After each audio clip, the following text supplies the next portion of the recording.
کی بہار بہار شریعت۔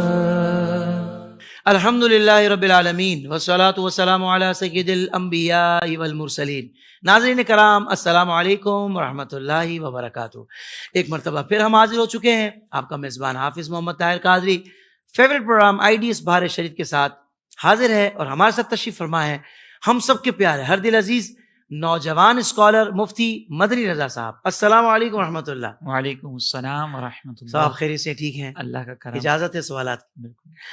آئیے ناظرین کرام، سوالات کا آغاز کرتے ہیں۔ جب مفتی صاحب بیٹھے ہونا تو پھر ایسے ایسے سوالات ذہن میں آ رہے ہوتے ہیں، ظاہر آپ لوگوں کی طرف سے بھی آ رہے ہوتے ہیں، مگر میرے ذہن میں بھی سوالات آ رہے ہوتے ہیں کہ بھائی مفتی صاحب بیٹھے ہوئے ہیں، پوچھ لو سارے سوال۔ تو الحمدللہ انہوں نے بھی ہمیں اتنا اسپیس دیا ہوا ہے کہ بھائی پوچھ لیں جو آپ پوچھنا چاہتے ہیں۔ تو آئیے سوالات کی طرف بڑھتے ہیں۔ مفتی صاحب یہ شرط فرمائیے گا کہ اگر کوئی طالب علم دینی علم حاصل کر رہا ہو تو وہ نماز کی صرف فرض رکعتیں پڑھ کے وہ کہے کہ بھائی بس فرض رکعتیں پڑھ کے وہ چلا گیا کہ بھائی مجھے دینی تعلیم مشغول ہوں میں، تو کیا وہ کر سکتا ہے؟ اس کی اجازت ہے؟ بسم اللہ الرحمن الرحیم۔ دیکھیں، نماز کی ادائیگی کے سلسلے میں فرض، واجب اور سنت موقدہ جی، یہ بلا وجہ چھوڑنے کی اجازت نہیں ہے ٹھیک جب ہے۔ تک کہ شریعت مطہرہ کی طرف سے اجازت نہ ہو۔ صحیح۔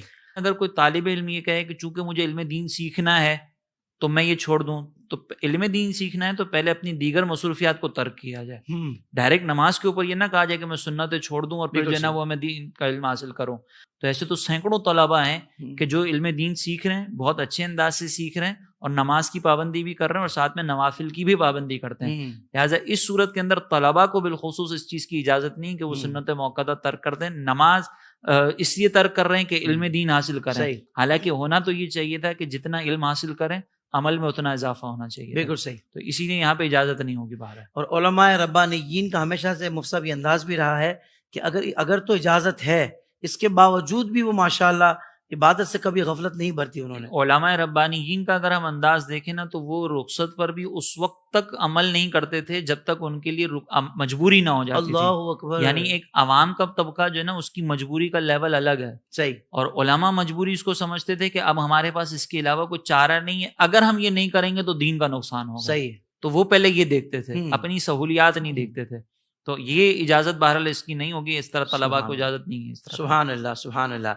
مفتی صاحب اب جو مسئلہ ہے وہ یہ ہے کہ کپڑے کا تاجر ہے، 20 میٹر کا تھان مارکیٹ سے لے کر آیا اور آگے بھی اس نے اسی طرح بیچا کہ بھائی 20 میٹر کا تھان ہے، حالانکہ وہ یہ بات جانتا ہے، شاید اس کے مشاہدے میں رہی ہے، وہ یہ جانتا ہے کہ بھائی 20 میٹر پورا نکلتا نہیں ہے، آدھا میٹر کم ہوتا ہے، پونا میٹر کم ہوتا ہے، یا شاید اس سے زیادہ۔ تو ایسی صورت میں اس کو اس طرح بیچنا کہ 20 میٹر ہی بتا کر، یہ اس کے لیے درست ہے؟ دیکھیں، کپڑے کے جو جتنے بھی تجار ہیں نا ان کے درمیان یہ بات مشہور ہوتی ہے کہ جب ہم تھان خریدتے ہیں تو جتنے میٹر کا ہم نے خریدا ہے اس میں تھوڑا بہت تو کم ہوتا ہی ہے، جیسے 1 گز 2 گز اس طرح کا کچھ معاملات ہوتے ہیں، زیادہ بھی ہوتا ہوگا، زیادہ مطلب بہت زیادہ نہ ہو، مطلب مارکیٹ کا جو عرف ہے نا اس کے مطابق ان کو پتا ہوگا کہ ہماری مارکیٹ میں یہ عمومی پریکٹس ہے کہ اتنا تو وہ کم نکلے گا ہی۔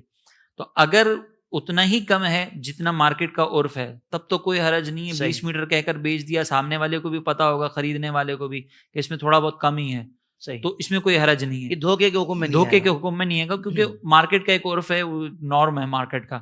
ہاں، اگر اس میں مثال کے طور پر مارکیٹ کے نارم سے بڑھ کر جو ہے کمی ہو تو پھر اس کی اجازت نہیں ہوگی، پھر آپ کو جو ہے وہ کلیم بھی کر سکتے ہیں، اور جب سامنے والا کلیم کرے گا تو پھر آپ کو جواب دہ بھی ہونا پڑے گا۔ جیسے مثال کے طور پر خرید آپ نے 20 میٹر دیا، نکلا 15 میٹر، تو یہ تو مارکیٹ کا نارم نہیں ہے نا کہ 20 میٹر کہہ کے بیچا اور 15 میٹر نکل رہا ہے، تو یہ اب نارم نہیں ہے۔ اب اگر سامنے والا کلیم کرتا ہے تو آپ کو اس کے کلیم کو جو ہے وہ انٹرٹین کرنا پڑے گا، اس کو پوری بات کو جواب دینا پڑے گا، اور اگر مارکیٹ کے نارم کے حساب سے تو کوئی مسئلہ نہیں ہے۔ اور یہ تو آپ نے ایک مارکیٹ کا بتا دیا، اور واقعی کچھ ایسی اشیاء ہوتی ہیں کہ جان بوجھ کر مطلب جو ہے نا اس کی پیکنگ اس طرح کی جاتی ہے کہ کوانٹٹی اس میں بالکل ہی تھوڑی ہوتی ہے، اس پیکنگ کو ایسا کر دیا کہ جیسے بہت بھرا ہوا مال ہے نا، تو جان بوجھ کے کیا جا رہا تو پھر دھوکے میں آئے گا نا۔ دیکھیں، دھوکے میں اس وقت آئے گا کہ جب کسی کو علم نہ ہو اور آپ کا مقصد ہی دھوکہ دینا ہو۔ جیسے بعضوں کا چپس کے آپ پیکٹ دیکھیں نا تو وہ پھولے ہوئے ہوتے ہیں اور اندر سے چپس جو ہے وہ تھوڑے سے نکلتے ہیں، ہوا زیادہ بھری ہوئی ہوتی ہے، تو یہ سب کو پتا ہے خریدنے والوں کو کہ اندر سے بہت زیادہ نہیں نکلیں گے۔ صحیح ہے۔ تو اب اگر یہ ہوا بھی ڈال رہے ہیں تو یہ دھوکے میں نہیں ہے۔ بالکل ٹھیک ہے، ٹھیک ہے۔ ہاں، اگر مثال کے طور پر آپ نے مارکیٹنگ کی ہو کہ ہمارے پاس تو چپس کی مقدار بہت زیادہ ہوتی ہے اور پھر آپ نے ہوا بھر دی اور بعد میں جب چپس کھول کے دیکھا آپ کی مارکیٹنگ کی وجہ سے اور اندر سے 4-5 وہ چپس نکل آئے تو پھر یہ دھوکہ ہے، دھوکا ہو کیونکہ گیا. آپ نے کہا کچھ تھا دے کچھ رہے ہیں. اللہ اور اگر نارم ایک چل رہا ہے تو پھر اس میں کوئی حرج نہیں ہے. بالکل صحیح ہے، بالکل صحیح ہے. مفتی صاحب یہ قرآن پاک میں اللہ تعالیٰ ارشاد فرماتا ہے کہ وَلَا تَمُوتُنَّ إِلَّا وَأَنْتُمْ مُسْلِمُونَ، یعنی تم مسلمان ہو کر ہی مرنا. تو اس سے کیا مراد ہے؟ دیکھیں اس سے مراد یہ ہے کہ اللہ تبارک و تعالیٰ نے جب ہمیں یہ فرمایا نا کہ وَلَا تَمُوتُنَّ إِلَّا وَأَنْتُمْ مُسْلِمُونَ، کہ تم اسی حالت میں مرنا کہ تم مسلمان ہو. اس کا مطلب یہ ہے کہ ہمیں کوئی بھی ایسا کام نہیں کرنا کہ جو ہمارے ایمان اور جو ہمارے عقیدے کو نقصان کا سبب بن رہا ہو.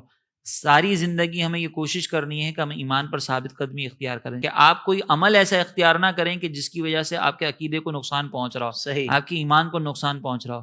خدا سا یہ کہ گناہ جو ہے وہ ایمان کو کمزور کرتے چلے جاتے ہیں. صحیح. تو اس کا آسان مفہوم یہ سمجھنے کہ ہمیں کامل مسلمان بننے کا یہاں پہ حکم دیا جا رہا ہے کہ تم کامل مسلمان ہونے کی حالت میں ہی فوت ہونا تاکہ تمہاری بخشش اور نجات کے راستے ہو سکیں. سبحان اللہ، سبحان اللہ، سبحان اللہ.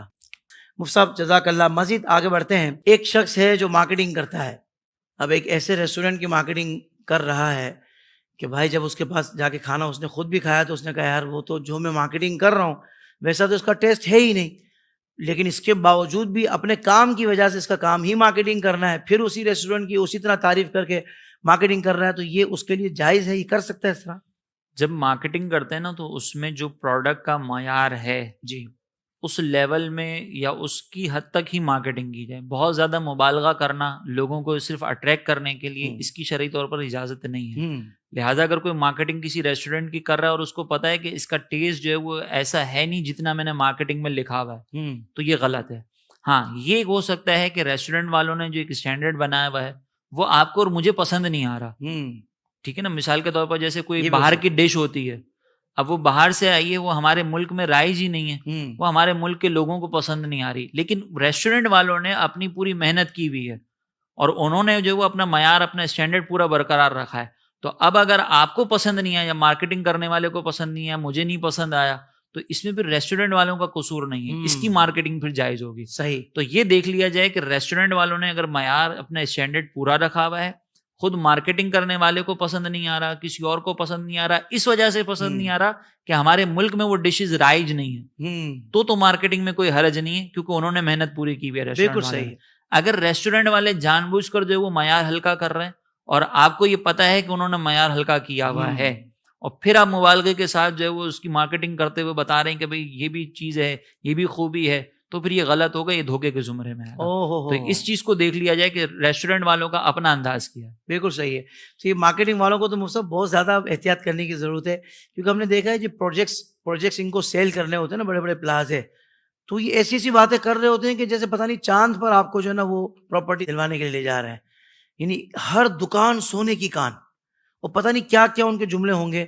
پھر جب جاتے ہیں تو صورتحال فوراً نہیں تو کچھ عرصے بعد اس کے بالکل برعکس نکلتی ہے. پھر سونے کی کان نہیں ہوتی، کوئلے کی کان. کوئلے کی کان نکلتی ہے حضرت. حالانکہ کوئلے کی بھی نکلے تو چلو خیر ہے، کوئلہ بھی ابھی اچھے بہو جا رہا ہے، لیکن وہ کوئلے کی بھی نہیں نکلتی حضرت. یہ تو بھی دھوکے میں ہی ہے، دھوکے میں. حالانکہ وہ جانتے ہیں کہ اتنی قیمتی چیز نہیں ہے. وہ آپ اپنی چیز کی ایسی خوبی بیان کریں جو اس چیز میں موجود نہیں ہے نا، یہ دھوکہ ہے. اللہ، یہ سمپل طور پر ایک بنیادی اصول ہے. اب اگر آپ مبالغہ کر کے لوگوں کو صرف اٹریکٹ کرنے کے لیے بلا رہے ہیں تو پھر یہ غلط انداز ہے. ہاں اگر لوگ آ رہے ہیں پھر دیکھنے کے بعد اپنا چیز دیکھ لی اور پھر جو ہے وہ خرید رہے ہیں تو پھر بہرحال اس میں جو ہے وہ رزق حلال ہی ہوگا کیونکہ اب وہ دیکھ لیا ہے. صحیح. اگر خود آ کر دیکھ رہے ہیں تو، لیکن دھوکہ دینا بھی تو مناسب نہیں نا. دھوکہ دے کر آپ کسی کو بلا رہے ہیں، اس کا وقت بھی برباد ہو رہا ہے، تو یہ بہرحال مناسب نہیں ہے. بلکہ اور آن لائن اگر اس طرح کی سیلنگ پرچیز ہو رہی ہو نا کہ آن لائن آپ نے کہا کسی نے آ کر دیکھا ہی نہیں، آپ پر اعتماد کر لیا، تو پھر رزق بھی حرام ہو سکتا ہے. اللہ اکبر، اللہ اکبر. مفتی صاحب یہاں تک دیکھا گیا ہے کہ لوگ کہتے ہیں ابے بھائی تجھ سے نہیں بکے گا یہ سودا، اب دیکھ تیرا بھائی کیسے بیچتا ہے. اب ہم نے بھی سوچا بھائی دیکھتے ہیں بھائی کیسے بیچتا ہے.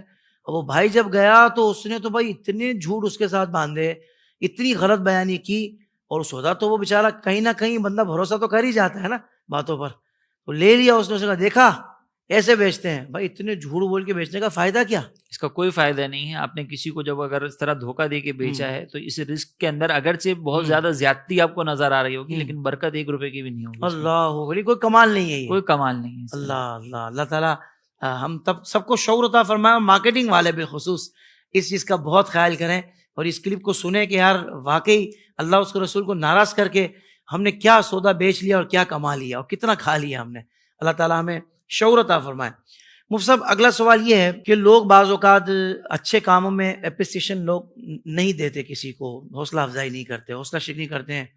بھائی کیا مولوی بن رہا ہے، اچھا کیا درس نظامی کر رہا ہے، یہ کر رہا ہے، وہ کر رہا ہے، مطلب ایسی باتیں کر دیں گے کہ بندہ بعض اوقات ان کے تانے سن کر وہ علم دین سے دور ہو گیا، اچھے کام سے دور ہو گیا. تو حضرت یہ شاید فرمائیے کہ اس میں گنہگار کون ہوگا، چھوڑنے والا یا تانا دینے والا؟ اگر تو وہ فرض علوم سے پیچھے ہٹا ہے لوگوں کے تانے کی وجہ سے تو یہ خود بھی گناہ گار ہوگا. کیونکہ فرض علوم تو سیکھنا اس کی ذمہ داری ہے ہی نا، چاہے پوری دنیا اس کی مخالفت پہ کھڑی ہو جائے. اللہ جیسے نماز ہے، نماز کی ادائیگی فرض ہے، اب دنیا والے تانا دیں اور کہیں کہ میں دنیا والوں کی وجہ سے جو وہ نماز نہیں پڑھ رہا تو گناہ گار ہی ہوگا نا. صحیح ہے.